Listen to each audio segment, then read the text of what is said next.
Hi guys, unboxing muna ako. And hole, Shopee hole. Ano to, rack no? Kitchen rack.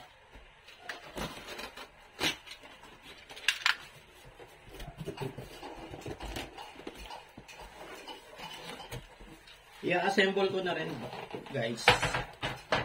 Yan, nakabox siya no. Tapos may plastic.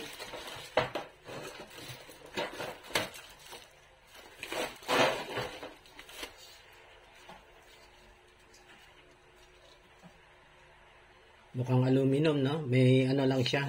Meron lang pintura na itim. Ito yung mga screws niya. Saka itong mga hook nandito. So, ilalabas ko muna to, itong sidings.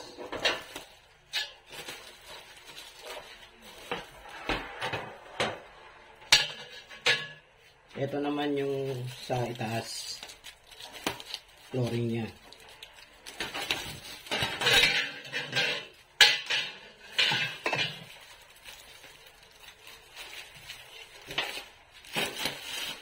Bali isa lang. Isa lang 'yan sa flooring niya, no?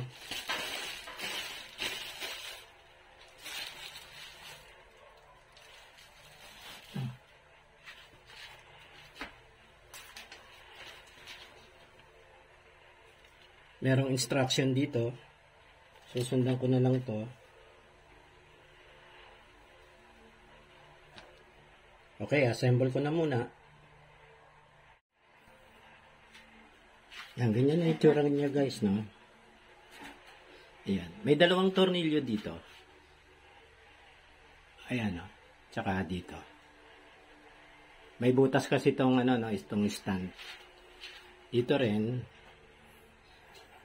Ayan, dalawa. Ang kabilang dulo. Tapos, ang pinaghigpit ko pala sa tornilyo, ito, no? Ito yung tornilyo Allen wrench, no? Ito, may kasama na siyang panghigpit.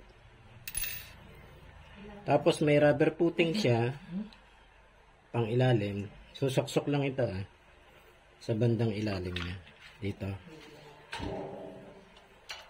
Ayan.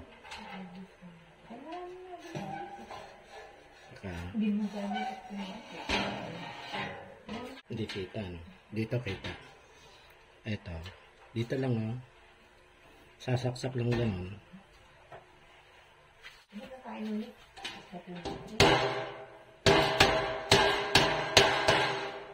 Ayan. Pinukpo ko lang, no, para maano, bumaon sa may ilalim.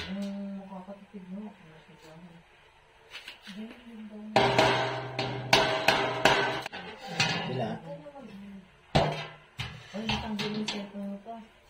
Kabila na. Yun. Last one. May pang-naglook ko kasi. Ayos na yung aking rubber footing.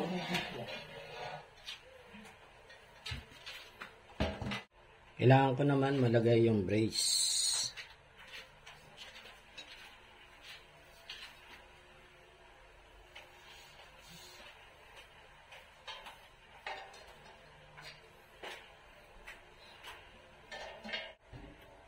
Bali itong ano, itong flooring ibinaba ko na lang, no, para tumibay yung brace, yung kanyang horizontal brace, kasi isa lang horizontal brace niya, no. Ito lang nasa isang side lang. So itong flooring binaba ko na lang sa bandang gitna. Ayan. Okay. Ito na guys yung kitchen shelf rack na inassemble ko, no? So, yan na yung itsura niya. Yung palang horizontal bracket o yung support niya sa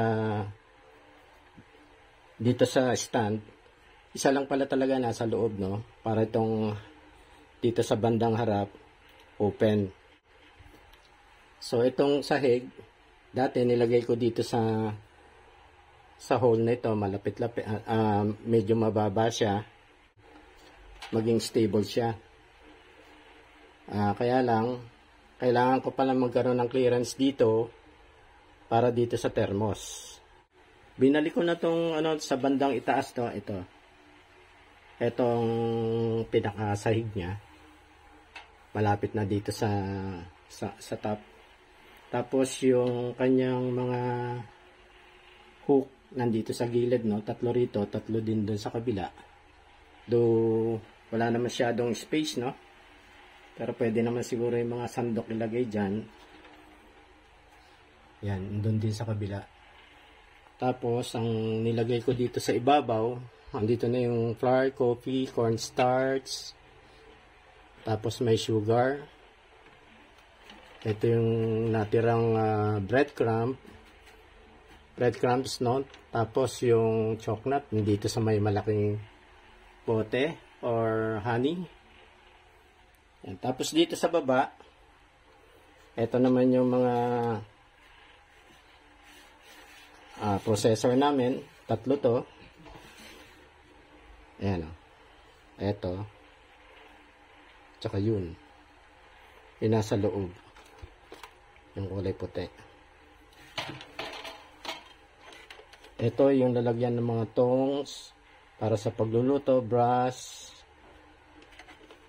Tapos dito naman, yung lalagyan ng tubig, pixel.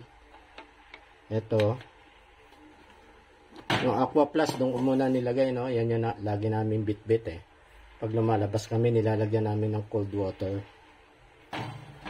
Yan. Yan, ganyan na siya.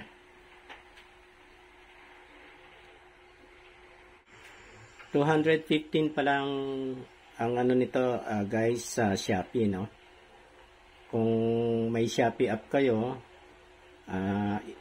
i-browse nyo na lang doon, i-search nyo, kasi may mapagpipilian naman doon, eh. Yung performance niya, yung ratings niya, tsaka yung sa prices. So, sa Shopee na lang kayo tumingin.